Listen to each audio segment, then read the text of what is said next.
কালি ভরিস কলমের কালি ভরিস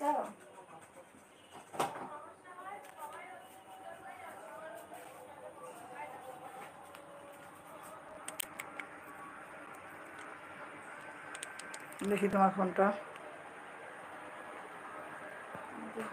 phone set up দিব দাও।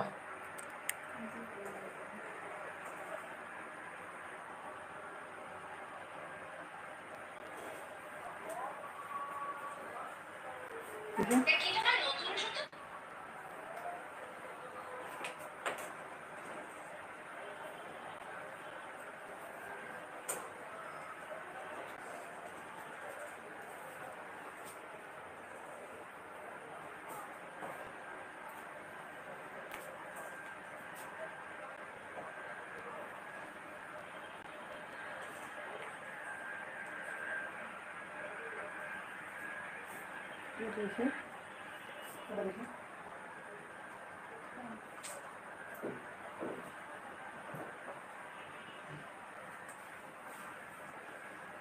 Hello everyone. তো তোমাদের বলা হয়েছিল যে আজ অধ্যায় 3 অর্থাৎ 4 প্রক্রিয়া সম্পর্কিত সূত্রাবলী তোমাদের পঞ্চম শ্রেণীর বা প্রাথমিক শিক্ষা সমাপনী পরীক্ষা সকলের আজকে তোমাদের দেখো তৃতীয় অধ্যায় অর্থাৎ 4 প্রক্রিয়া সম্পর্কিত সমস্যাবলী থেকে আজ প্রশ্নগুলো দেওয়া হবে। তো সকলে তোমরা এই ক্লাসটি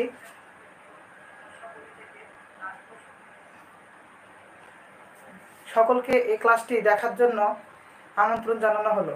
তো দেখো তোমাদের প্রথম অংশ যে এই 4 প্রকার সমস্যাগুলি থেকে প্রথম অংশ আমাদের ছিল বন্ধনী, সেগুলো আমরা নিয়ে আলোচনা করেছি।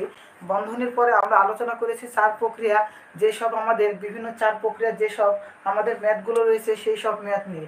তো এরপরে আমরা অধ্যায়ের কিছু অঙ্ক এবং তোমাদের উদাহরণ যেসব অঙ্কগুলো রয়েছে সেই উদাহরণগুলো থেকে আমি কিছু অঙ্ক তোমাদের দিব। তো তোমরা অঙ্কগুলো দেখবা এবং যদি ভালো লাগে তাহলে এই চ্যানেলটিকে সাবস্ক্রাইব করে দেবা। সকলকে ধন্যবাদ। তো দেখো এবার তোমাদের অঙ্ক শুরু করা হলো। দেখো তোমাদের 1 নম্বর অঙ্ক যে তোমাদের বলা হলো যে একটা ধরো যে কোনো একটা তোমাদের পেন্সিল বা বই বা যে কোনো বিষয় নিয়ে বলা হোক, তো তোমাদের আমি কলম বিষয়টা বলবো। হ্যাঁ, তো তোমাদের আমি বললাম যে 15টি পেন্সিলের দাম, বললাম 15টি পেন্সিলের দাম 90 টাকা। ওকে, আমি কি বললাম? 15টি পেন্সিলের দাম কত বললাম? 90 টাকা। তো এখানে বলা হলো যে 15টি পেন্সিলের দাম 90 টাকা হলে 5টি পেন্সিলের দাম কত? কি বলা হলো? 5টি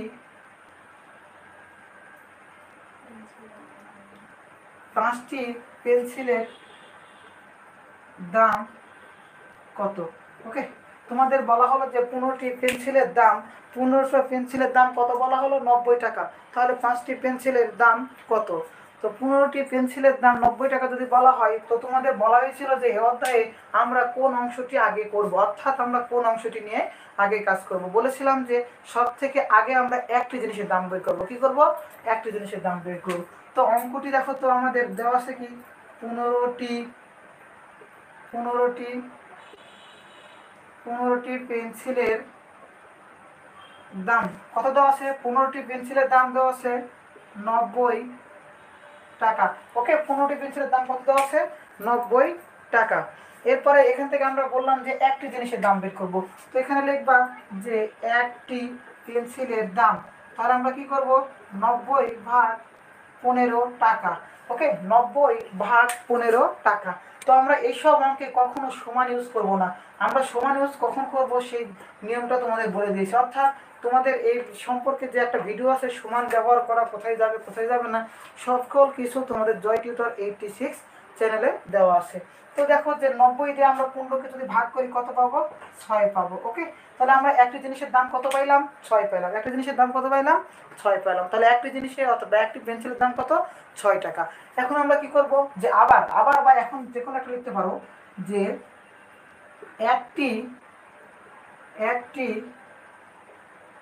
একটি পেন্সিলের দাম কত বললাম? একটি পেন্সিলের দাম 6 টাকা। ওকে, একটি পেন্সিলের দাম 6 টাকা হলে কয়টি পেন্সিলের দাম আমি বের করতে বলেছি? 5টি। কয়টি বলা হয়েছে? 5টি। তো তোমরা এখান থেকে 5টি পেন্সিলের দাম বের করো। 5টি পেন্সিলের দাম 6 গুণ 5, অর্থাৎ কত টাকা? 5 6 30 টাকা। ওকে, তাহলে আমাদের উত্তর কত? 30 টাকা। এই হলো তোমাদের 5টি পেন্সিলের দাম। ওকে,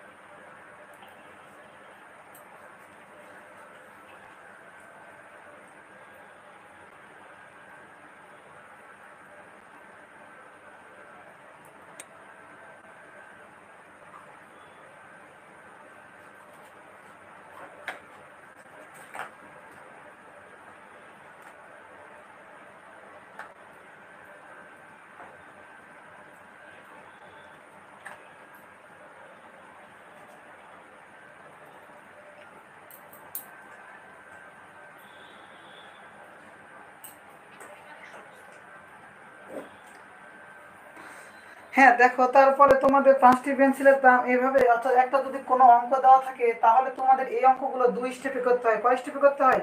2 স্টেপে। ওকে, এই অঙ্কগুলো আমরা করব 2 স্টেপে।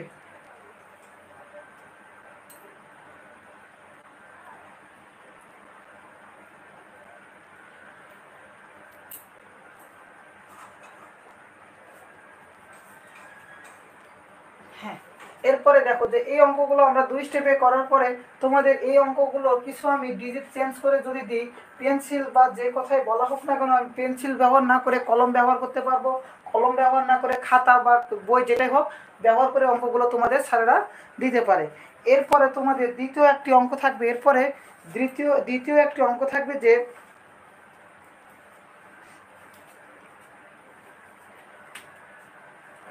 দেখো, তোমাদের এই অধ্যায়ে আমাদের আরেকটি অঙ্কের স্টেপ হচ্ছে নিঃশেষে বিভাজ্য আর নিঃশেষে বিভাজ্য না হলে, অর্থাৎ আমাদের ভাগের ক্ষেত্রে নিয়ম রয়েছে। ভাগের ক্ষেত্রে আমাদের 2টা সূত্র রয়েছে।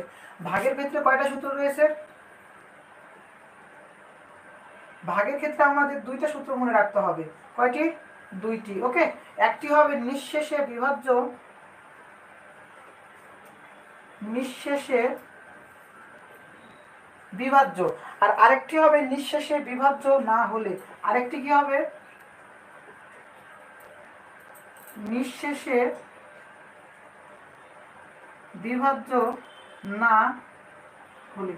এ হলো তোমাদের 2টি অঙ্ক, অর্থাৎ ভাগের 2টি যে ছিল নিঃশেষে বিভাজ্য এবং নিঃশেষে বিভাজ্য না হলে। তো নিঃশেষে বিভাজ্য এবং নিঃশেষে বিভাজ্য না হলে যে আমাদের নিয়মটি ছিল যে নিঃশেষে যদি বিভাজ্য হয় তবে মনে রাখবা যে এখানে নিঃশেষে তোমাদের বিভাজ্য হয়ে গেছে, অর্থাৎ আমাদের অঙ্কটি মনে করো যে তোমাকে 5টি আম দেওয়া হলো, 5টি আম দেওয়া হলো। তো 5টি আম থেকে তোমাদের বলা হলো যে 2 জনের মধ্যে কি বলা হলো? 2 জনের মধ্যে সমান ভাগে ভাগ করো। তাহলে তুমি কি করবা? 2 জনের মধ্যে সমান ভাগে ভাগ করবা এবং সেটা পূর্ণ সংখ্যায় করবা। কি বলা হলো? পূর্ণ সংখ্যায়। তাহলে কি করবা? 2টা 2টা করে দিবা, আর একটা কি নিঃশেষে থাকবে না?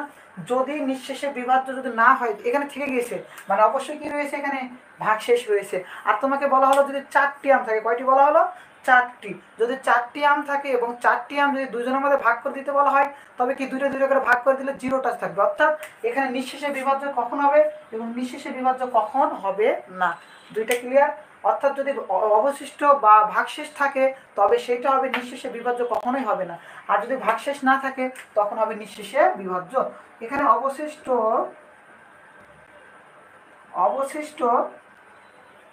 থাকবে না। মনে থাকবে এখানে কি হবে? অবশিষ্ট থাকবে না। আর এখানে আমাদের কি হবে? অবশিষ্ট থাকবে, অবশিষ্ট থাকবে। অর্থাৎ অবশিষ্ট বলতে বোঝানো হয় কি? ভাগশেষ। কি বোঝানো হয়? অবশিষ্ট বলতে বোঝানো হয় ভাগশেষ, অবশিষ্ট বলতে বোঝানো হয় ভাগশেষ। ওকে, এই হলো তোমাদের নিঃশেষে বিভাজ্য এবং নিঃশেষে বিভাজ্য না হলে।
হ্যাঁ দেখো, এরপরে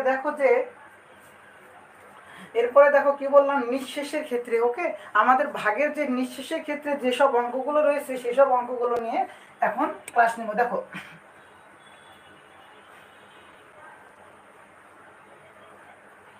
তো নিঃশেষের ক্ষেত্রে তোমাদের এখান থেকে দুই ধরনের অঙ্ক দিব, দুইটা অঙ্ক। দেখো তোমরা সুন্দর করে অঙ্কগুলো বুঝবা। এরপরে তোমাকে দিলাম 2 নম্বর অঙ্ক, যে কোনো একটা অঙ্কে বলা হলো যে ভাজক ভাজক ভাগশেষ এর 3 গুণ। কি বলা হলো? ভাজকটা ভাগশেষের 3 গুণ। কি বলা হলো? ভাজক ভাগশেষের 3 গুণ। এরপরে বলা হলো যে এখানে যে ভাগফলটা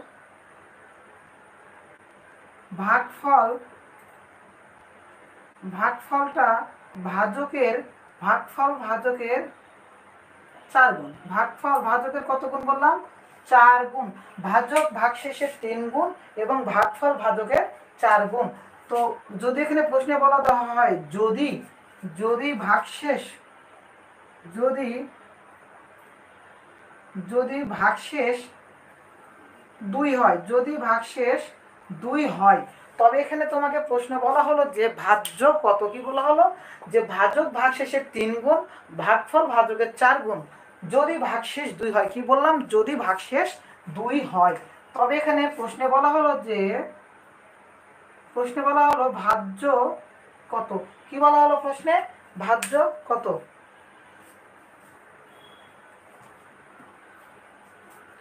তো আমরা এখানে অঙ্কে লিখবা যে আমরা জানি, অথবা এটাকে লিখবা আজা। ওকে, আজা। কি লিখবা? আজা। আজা মানে কি? আমরা জানি। আজা মানে কি? আমরা জানি। তো আমরা জানি ভাজ্য সমান কি বলতো? তো আমরা জানি ভাজ্য সমান কি। তো এইখানে এই জিনিসটাকে দেখো তো, আমরা বলে দিলাম যে যে নিঃশেষে বিভাজ্য না হলে অবশিষ্ট থাকবে কি? অবশিষ্ট থাকবে আমাদের ভাগশেষ। ওকে, আমাদের অবশিষ্ট কি থাকবে? ভাগশেষ। তো আমাদের ভাগের সূত্র দুইটা রয়েছে। আমাদের সূত্র কি রয়েছে?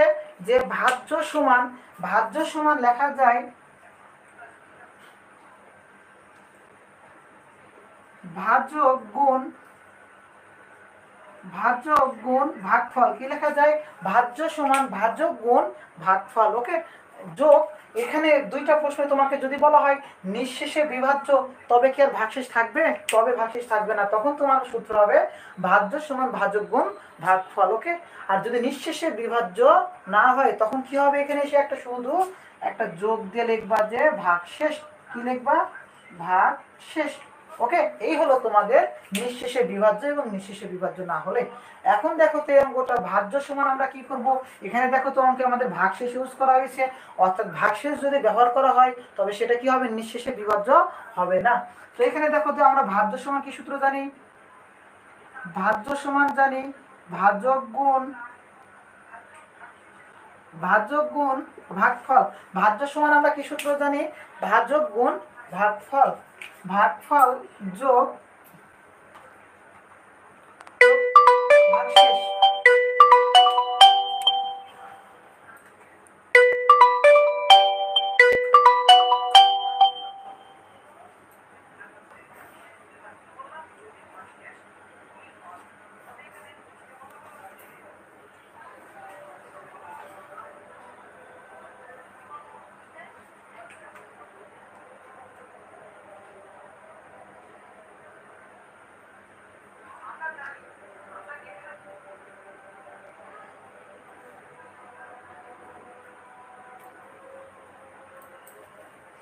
হ্যাঁ দেখো, যে আমরা ভাজ্য সমান কি সূত্রটা জানি? ভাজক গুণ ভাগফল যোগ ভাগশেষ। তো এখানে ভাজকটা কত বলো তো? ভাজকটা কত? আমরা কি ভাজকটা জানি? ভাগফল কত? ভাগফলটা জানি। ভাগশেষ আমরা শুধু ভাগশেষটা জানি। তো তোমাদের এখানে এই অঙ্কটাকে বের করে নিতে হবে। ওকে, এই অঙ্কটাকে কি করবা? বের করে নিবা। তো এখানে কি বের করবা? এখানে প্রশ্নে বলা হয়েছে ভাগশেষ 2। এখানে লিখবা যে দেওয়া আছে। কি লিখবা?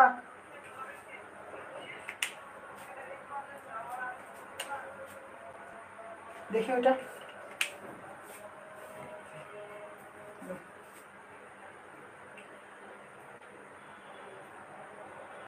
এত ডিস্টার্ব দেখে দিতে হবে।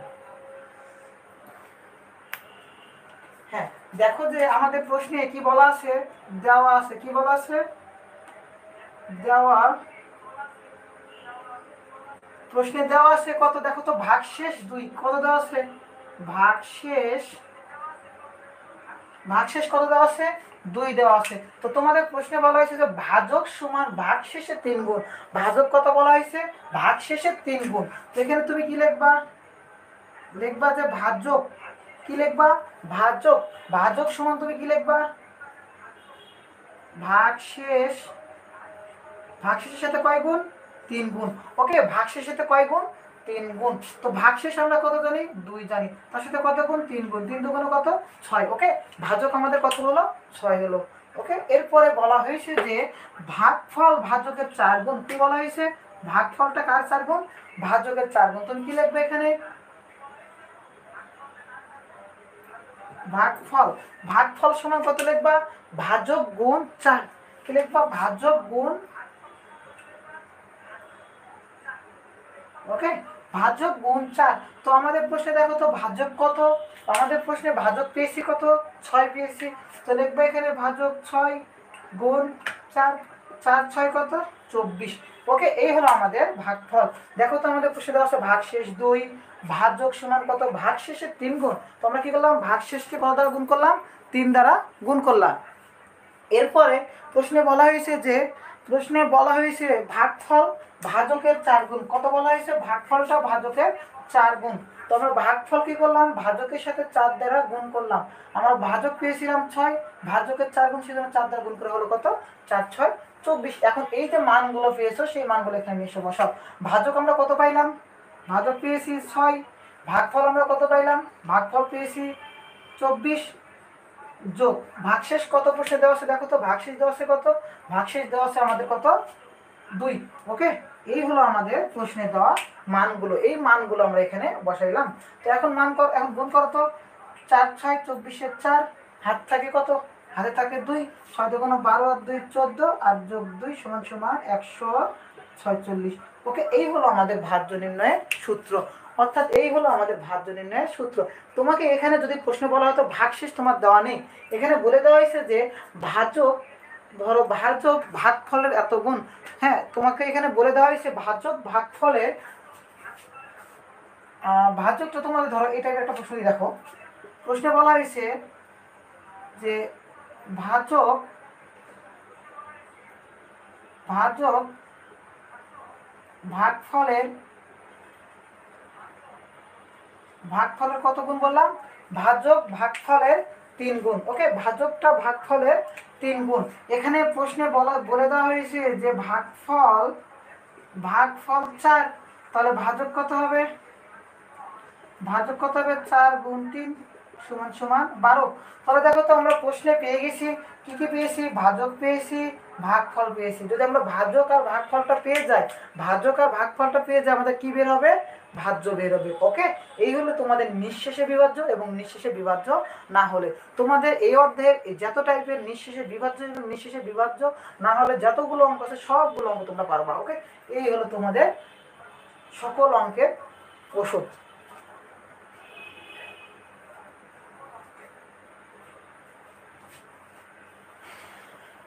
হ্যাঁ দেখো, এরপরে আমরা আসবো ঐকিক নিয়মের, যে ঐকিক নিয়মে কয়েকটা অঙ্ক রয়েছে সেই অঙ্কগুলো নিয়ে আসবো। তো এবার দেখো,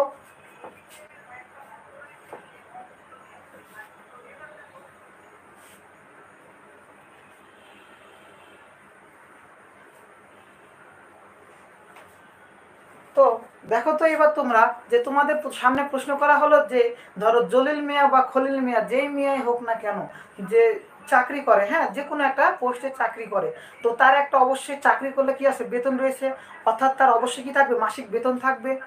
সে যদি ইনকাম করে বা যেটাই হোক, সে যদি মানুষ হয় কি তার খরচ থাকবে, অর্থাৎ তার মাসিক ইনকামও রয়েছে, মাসিক খরচও রয়েছে। এই টাইপের যদি কখনো প্রশ্ন থাকে তখন কি করবা। তো দেখো, তোমাকে একটা প্রশ্ন বলা হলো, 3 নম্বর প্রশ্ন, যে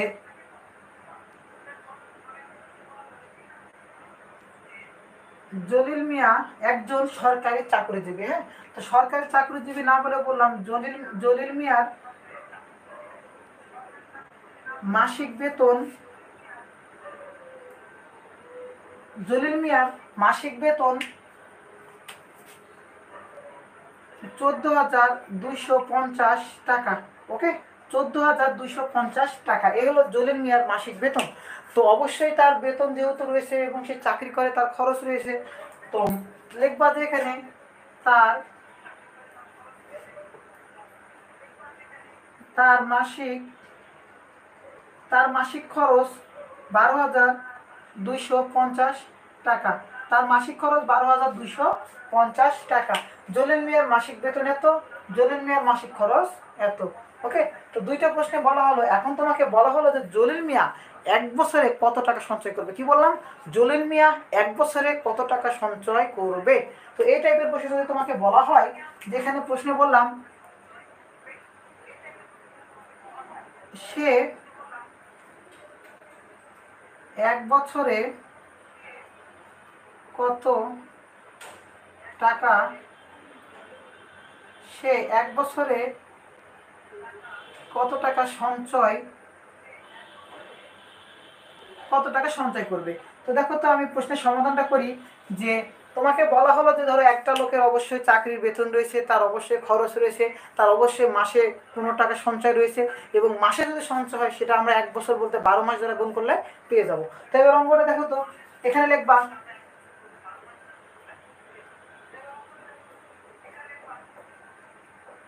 মাসিক বেতন 14,250 টাকা, এটা হলো তার মাসিক বেতন। মাসিক খরচ 12,250 টাকা, এ হলো তার মাসিক বেতন এবং মাসিক খরচ। অর্থাৎ তার মাসিক বেতন এবং মাসিক খরচ এত টাকা। তো এই প্রশ্নে এখন দেখো তো যে তার অবশ্যই মাসিক সঞ্চয় রয়েছে।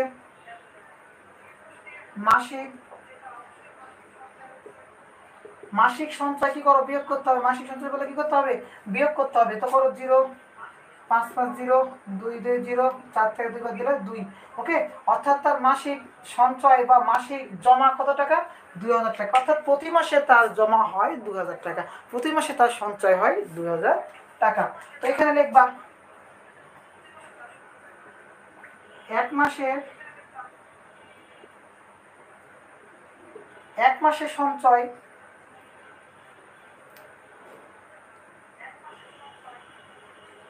2,000 টাকা। তো আমাদের চেয়েছে, দেখো তো কি বলেছে এখানে, এক বছর। তো তুমি এখানে সাইড নোট করবা, যা কি লিখবা? আজা মানে আমরা জানি। তো লিখবা যে আমরা জানি এক বছর সমান 12 মাস। কি লিখবা? আমরা জানি এক বছর সমান 12 মাস।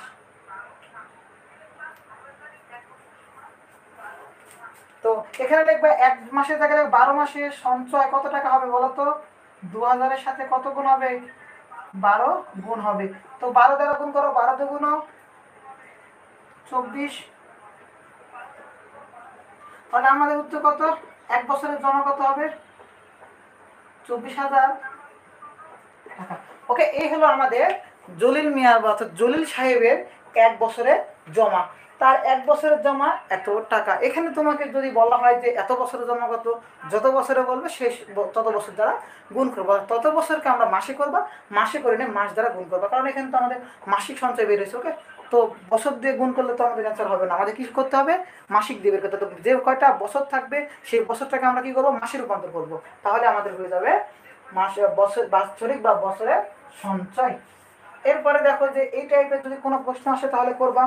এরপরে তোমাকে বলা হলো যে একত্রে ধরো প্লেট গ্লাস, অথবা বলা হলো বই খাতা, অথবা বলা হলো পেন্সিল কলম, অথবা তোমাকে বলা হইতে পারে ধরো রাজু মিয়া বা সাধু মিয়া, দুইজনের নাম দিয়ে যেভাবে প্রশ্নটা করা হোক না কেন সবগুলো প্রশ্নের উত্তর সেম ভাবে হবে। তো দেখো তো একত্রের অঙ্কটা,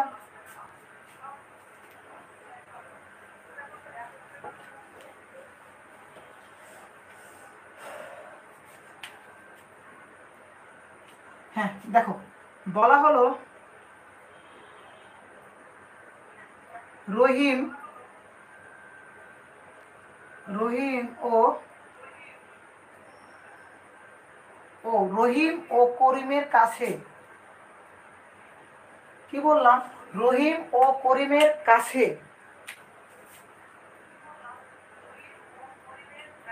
একত্রে আছে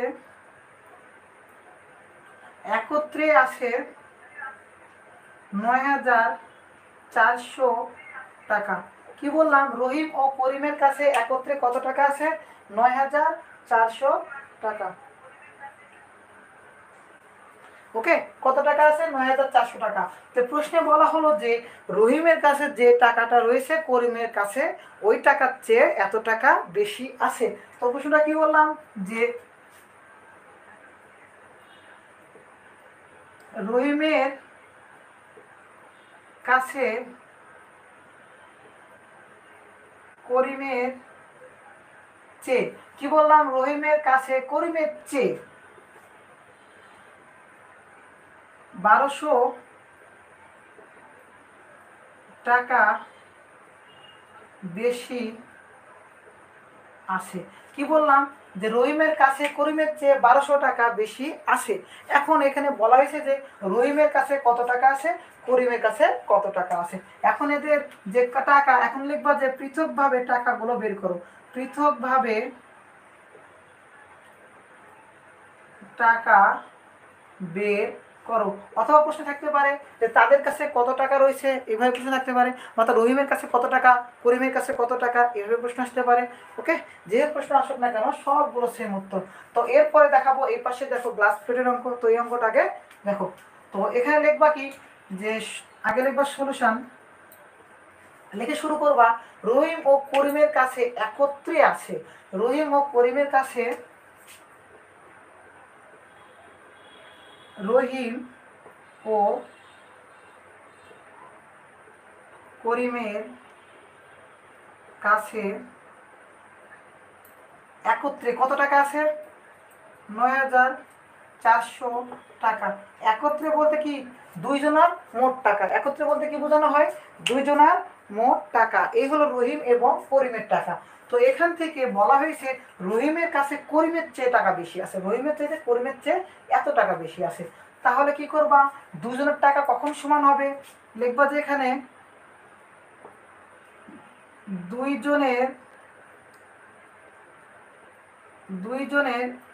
সমান আছে, কি লিখবা, দুইজনের সমান আছে। কি করবা তুমি, মোট টাকার থেকে যে রহিমের যে টাকাটা বেশি রয়েছে সেই টাকাটা কি করবা, বিয়োগ করবা। কি করবা, বিয়োগ করবা। তো এখন ৯,৪০০ থেকে ১২০০ টাকা বাদ দিলে কত হয়? ৮,২০০ টাকা। এই টাকা তাদের দুজনের কাছে একত্রে রয়েছে। কি রয়েছে? একত্রে রয়েছে। অর্থাৎ এই দুজনের কাছে সমান টাকা রয়েছে। এখন যে টাকাটা রয়েছে তাকে যদি ২ দ্বারা ভাগ করি তবে আমি রহিমের টাকা এবং করিমের টাকা দুজনের যে সমান টাকা সেটা পাবো। দেখো এরপরে আমি এখন কি করব, যে লিখবা এইভাবে এক জনের কাছে আছে। দেখো তো দুইজনের কাছে যে টাকাটা রয়েছে একজনের কাছে আছে, তো আমরা কি করব, সেটাকে অবশ্যই কি করে দিব, কত দ্বারা ভাগ করব? ২ দ্বারা ভাগ করব। ওকে, কারণ দুইজনের টাকাকে ভাগ করা হয়েছে। তো ৮,২০০ টাকাকে আমরা ২ দ্বারা ভাগ করলে কত পাবো? ৪,১০০ টাকা। কত পাবো? ৪,১০০ টাকা। এইটা হলো একজনের টাকা। একজন বলতে কার টাকা? করিমের টাকা। ওকে, এখানে লিখতে পারো তুমি এখন উত্তরে এসে যে করিমের কাছে আছে, কি লিখবা, করিমের কাছে আছে, কি লিখবা, করিমের কাছে আছে ৪,১০০ টাকা। ওকে, এরপরে লিখবা কি এখানে রহিমের কাছে আছে, কি লিখবা, রহিমের কাছে আছে। তো রহিমের কাছে কত টাকা রয়েছে, এই টাকার সাথে আমি কি করব, ১২০০ টাকা কি করে দিব, যোগ করে দিব। অর্থাৎ দুজনের যে সমান টাকা ছিল ৪,১০০ সাথে আমি কি করব, এই যে ১২০০ টাকাটা যোগ করে দিব। তো যোগ করলে কত হবে? ৫,৩০০ টাকা। 5,300 টাকা। ওকে, এই হলো তোমাদের রহিমের টাকা। রহিমের টাকা 5,300 টাকা এবং করিমের টাকা 4,100। এই হলো রহিম এবং করিমেরটা যোগ করলে আমাদের 9,400 টাকা পাওয়া যাবে। ওকে, এই হলো তোমাদের একত্রে থাকার অঙ্ক। একত্রে থাকার অঙ্কগুলো তোমাদের এভাবে পরীক্ষায় আসবে। ধরো রহিম করিম না বলে যে কোনো একটা নাম বলতে পারে, বা ভাই বোনের কথা বলতে পারে। ভাই ও বোনের কাছে একত্রে আছে এত টাকা, ভাইয়ের কাছে টাকা বোনের টাকার এত টাকা বেশি রয়েছে বা কম আছে। ওকে, সেম অঙ্ক। তো এরপরে দেখো যে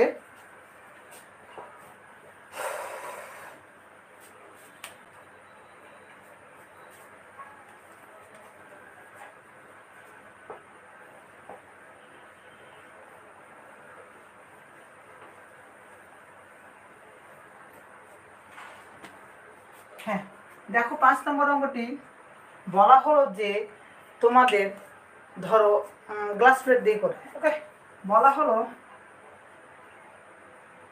3টি গ্লাস, কি বলা হলো 3টি গ্লাস ও 2টি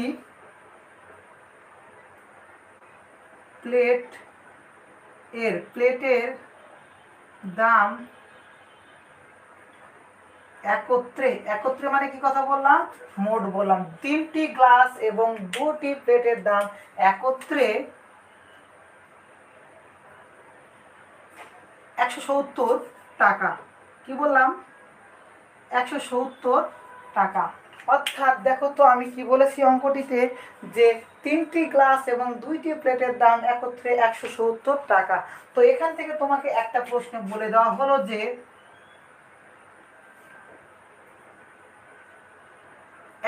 কি বলে দেওয়া হলো, একটি প্লেটের দাম, কি বলে দিলাম, একটি প্লেটের দাম, একটি প্লেটের দাম 40 টাকা। কি বললাম, একটি প্লেটের দাম 40 টাকা। তো 3টি গ্লাস ও 2টি প্লেটের দাম একত্রে দেওয়া হয়েছে। তো এখান থেকে একটি প্লেটের দাম দেওয়া আছে। এখান থেকে তোমাকে বলা হলো যে একটি প্লেটের দাম এত টাকা হলে 2টি প্লেটের দাম কত। কি বলা হলো, 2টি প্লেট এর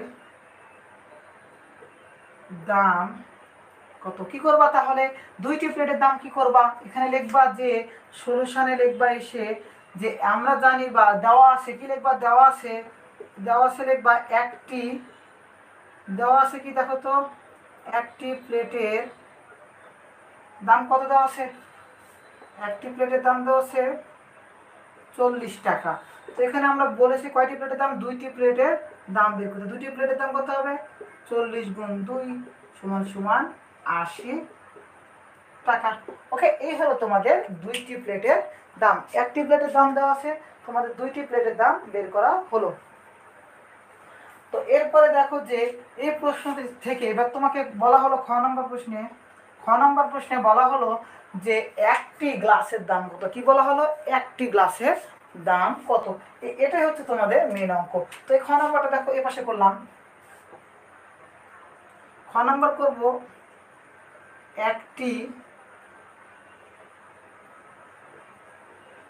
একটি গ্লাসের দাম কত। ওকে, আমরা কি করব, একটি গ্লাসের দাম বের করব। তো এই প্রশ্নটিতে বলা হয়েছে কি দেখো তো, 3টি গ্লাস এবং 3টি গ্লাস, আচ্ছা এটাকে 3 রাখতেছে। ওকে, 3টি গ্লাস ও 2টি প্লেটের দাম লিখবা কি, 3টি গ্লাস ও 2টি প্লেটের দাম। কি বলা হয়েছে, 2টি গ্লাস ও 3টি প্লেটের দাম কত বলা হয়েছে, 170 টাকা। কি বলা হয়েছে, 170 টাকা। 3টি গ্লাস ও 2টি প্লেটের দাম 170 টাকা। ওকে, তো এখান থেকে আমরা দেখো তো ক নম্বর থেকে পেয়েছি কি 2টি প্লেটের দাম। তো তুমি দেখো 2টি প্লেটের দাম কত টাকা পেয়েছি, 80 টাকা। তো তুমি এই যে 2টি প্লেটের দাম যদি বাদ দিয়ে দাও, দেখো যে 2টি প্লেটের দাম তুমি বাদ দিয়ে দিলা, থাকলো কি 3টি গ্লাসের দাম। ওকে, তো এখন তুমি দেখো 3টি গ্লাসের দাম, 3টি ক্লাসের দাম কি করতে হবে? যোগ না বিয়োগ? অবশ্যই বিয়োগ করতে হবে। তো বিয়োগ করতে কত হয়? 90 হবে। কত হবে? 90 হবে। ওকে, 170 থেকে 80 বাদ দিলে কত হয়? 90 হয়। 0 0 কাটা, আমরা 7 কত ধরবো? 17 ধরবো। 17 থেকে 8 বাদ দিলে কত হয়? 9 হয়। হাতের আগে এখানে আসলো, একে একে কাটা। ওকে, এই হলো তোমাদের 3টি গ্লাসের দাম। আমি বলেছি প্রশ্নে কি? 1টি গ্লাসের দাম। কি বলেছি? 1টি গ্লাসের দাম। তো তুমি এখানে লেখো যে এখন লিখবা, এখানে এখন লিখবা। অনেকে কি করে এখানে লিখে দেয় 1টি গ্লাসের দাম, ওটা করা যাবে না। ওকে, এখানে লিখবা 3টি গ্লাসের দাম 90 টাকা। কয়টি পালা? 3টি গ্লাসের দাম কত পাইছো? 90 পাইছো। এখন কি লিখবা? 1টি গ্লাসের দাম 90 ভাগ 3। কি করবা? 90 ভাগ 3 করে কি করবা? 90কে যদি আমরা 3 দ্বারা ভাগ করি কত হবে বলো তো? 90কে আমরা যদি 3 দ্বারা ভাগ করি আমরা উত্তর কত পাবো? অবশ্যই উত্তর পাবো 3 3 90, 30 টাকা। তাহলে আমাদের 1টি গ্লাসের দাম কত হবে? 30 টাকা। ওকে, এই হলো তোমাদের গ্লাস প্লেট থেকে। এখান থেকে বলা হতে পারে যে 5টি বই, 2টি কলমের দাম একত্রে এত টাকা, একটি বইয়ের দাম এত টাকা হলে তোমাকে বলতে হয় খাতার দাম কত। অথবা বলা হয় পেন্সিল কলম থেকে, অথবা বলা হতে পারে 3টি গরু, 2টি ছাগলের মানে দাম একত্রে এত টাকা। 170 তার হবে না, তাই না? ওখানে অনেক টাকা হয়ে যাবে। তো এইভাবে তোমাদের প্রশ্নগুলো থাকবে। এই প্রশ্নগুলো তোমাদের এইভাবে সমাধান করতে হবে। তো এরপরে দেখো যে তোমাদের আর একটা অঙ্ক করাবো, শেষ অঙ্ক, সেটা হচ্ছে পিতা পুত্রের অঙ্ক। ওকে, এই অধ্যায়ে তোমাদের আর একটি অঙ্ক রয়েছে, ইম্পর্টেন্ট অঙ্ক যেগুলো সেগুলো করিয়েছি। আর একটা ইম্পর্টেন্ট অঙ্ক রয়েছে, সেটা হচ্ছে পিতা পুত্রের অঙ্ক। তো দেখো তো তোমরা পিতা পুত্রের অঙ্কটা।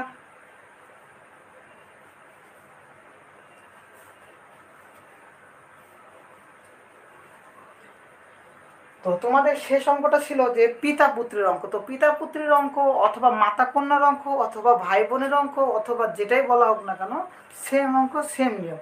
তো দেখো 6 নম্বর অঙ্কটি তোমাদের বলা হলো যে পিতা ও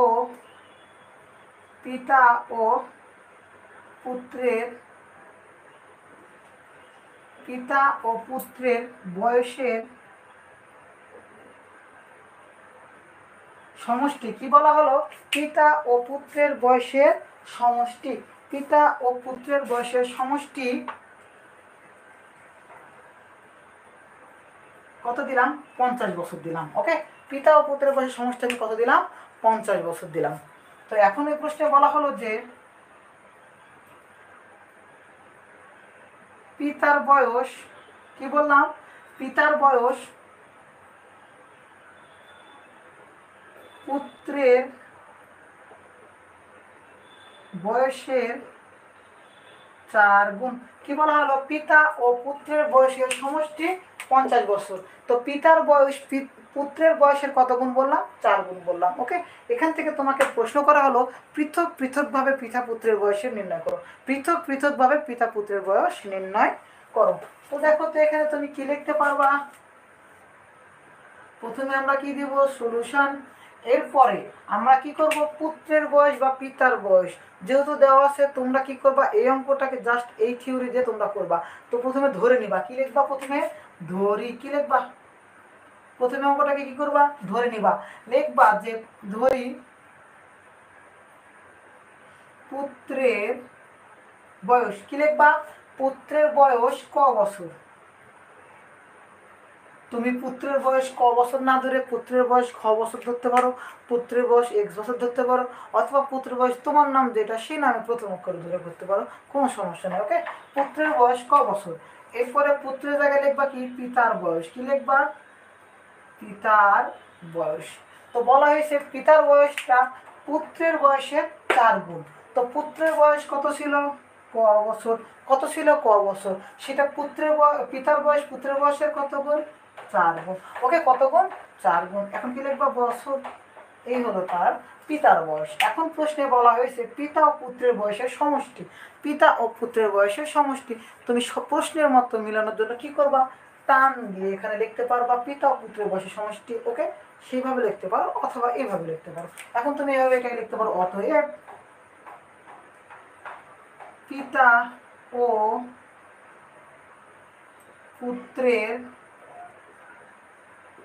পিতা ও পুত্রের বয়সের সমষ্টি সমান কি দিবা? দেখো তো পিতার বয়স কত বছর, 4 ক, সমষ্টি মানে যোগ, পুত্রের বয়স কত ক, দুইটা কি করে দিবা? যোগ করে দিবা, দিয়ে রেখে দিবা বছর। ওকে, এখন যোগ করো তো 4 ক আর ক, 4 ক আর এখানে ক এর জায়গায় 1 লেখা, একটা সংখ্যা সহগ লেখো। 4 ক আর 1 ক দুইটা যোগ করলে কত হয়? 5 ক। ওকে, কত হয়? 5 ক বছর। এই হলো তোমাদের পিতা ও পুত্রের বয়সের সমষ্টি। তো পিতা ও পুত্রের বয়সের সমষ্টি তোমাদের বের করে দিয়েছি। এবার কি করতে হবে? এখান থেকে পৃথক ভাবে বের করতে হবে। তো আমরা এখানে লিখতে পারি প্রশ্ন মতে বা শর্ত মতে তুমি যা লিখবা তাই হবে। ওকে, তবে আমার মতে আবার লেখো না, কারণ আমার মতে ওখানে হবে না, এখানে প্রশ্নের মতে লিখবা। তো প্রশ্নের মতে বলা হয়েছে যে পিতা ও পুত্রের বয়সের সমষ্টি কত বছর? 50 বছর। তো আমরা বের করলাম কত বছর? 5 ক বছর। তো তুমি এটাকে এভাবে লিখতে পারো না, 5 ক সমান 50, অর্থাৎ আমাদের পিতা ও পুত্রের বয়সের সমষ্টি সমান 50 বছর। 50 বছর। ওকে, তাহলে দেখো তো একটা এখান থেকে অঙ্ক করবা যে যদি সমানের বামে যোগ থাকে ডানে কি হবে? বিয়োগ হবে, বিয়োগ থাকলে যোগ হবে, গুণ থাকলে ভাগ হবে, ভাগ থাকলে গুণ হবে। তো এই অঙ্কটাতে কি রয়েছে দেখো তো, 5 আর কয়ের কিসের সম্পর্ক? গুণের সম্পর্ক। ওকে, কিসের সম্পর্ক? গুণের সম্পর্ক। যদি গুণ থাকে ওই পাশে কি হয়ে যাবে? অবশ্যই ভাগ হয়ে যাবে। তাহলে 50কে 5 দ্বারা ভাগ হবে, হয়ে কত হলো? 5 10 50, 5 10 50। তো এখানে দেখো তো আমি কয়ের মানটা পেয়ে গেছি। কয়ের মানটা কত? পুত্রের বয়স না 10 বছর, 10 বছর। তাহলে এখানে তুমি লিখবা যে পুত্রের কি লিখবা? পুত্রের বয়স 10 বছর। আবার লিখবা কি? পিতার বয়স কি লিখবা? পিতার বয়স। তো এখানে কি লিখবা বলো তো? পিতার বয়স পুত্রের বয়সের 4 গুণ। তো পুত্রের বয়স আমি পেয়ে গেছি 10 বছর। পিতার বয়স কি হবে? 10 গুণ 4 কি হবে? 10 গুণ 4 বছর সমান সমান 4 10 40 বছর। দেখো তো তোমার 40 আর 10 পিতার পুত্রের বয়স যোগ করলে কত হয়? 50 হয়। ওকে, তোমরা এখানে উত্তর লিখতে পারো পিতার বয়স 40 বছর, পুত্রের বয়স 10 বছর। এই হলো তোমাদের অধ্যায় 3-4 প্রক্রিয়া সম্পর্কিত যেসব ইম্পর্টেন্ট প্রশ্ন ছিল, এই হলো তোমাদের প্রশ্ন। এরপরে তোমাদের নতুন কোনো একটা অধ্যায় নিয়ে আসবো, অর্থাৎ তোমাদের এই চ্যানেলে গণিত সবচাইতে বেশি আসবে। তো তোমরা গণিতটাকে এই চ্যানেল থেকে ভালো করে শিখবা, এবং যদি ফুল সম্পূর্ণ ভিডিওগুলো রয়েছে সেই ভিডিওগুলো যদি দেখতে চাও তাহলে তুমি জয় টিউটর 86, অর্থাৎ তুমি এই চ্যানেলটিতে জয় টিউটর 86 এই চ্যানেলটিতে সাবস্ক্রাইব করে দিবা। ওকে, এই চ্যানেলটিতে তোমাদের জন্য সম্পূর্ণ ফুল ভিডিও থাকে, অর্থাৎ তোমাদের প্রাথমিক শিক্ষা সমাপনী শিক্ষার্থীরা, তোমরা পঞ্চম শ্রেণীর যেসব শিক্ষার্থী রয়েছে যারা তোমরা ফ্রিতে গণিত শিখতে চাও তারা এই জয় টিউটর 86 চ্যানেলটিতে জয়েন হয়ে যাবে। সকলকে ধন্যবাদ। পরে নেক্সট দেখা হবে। টাটা।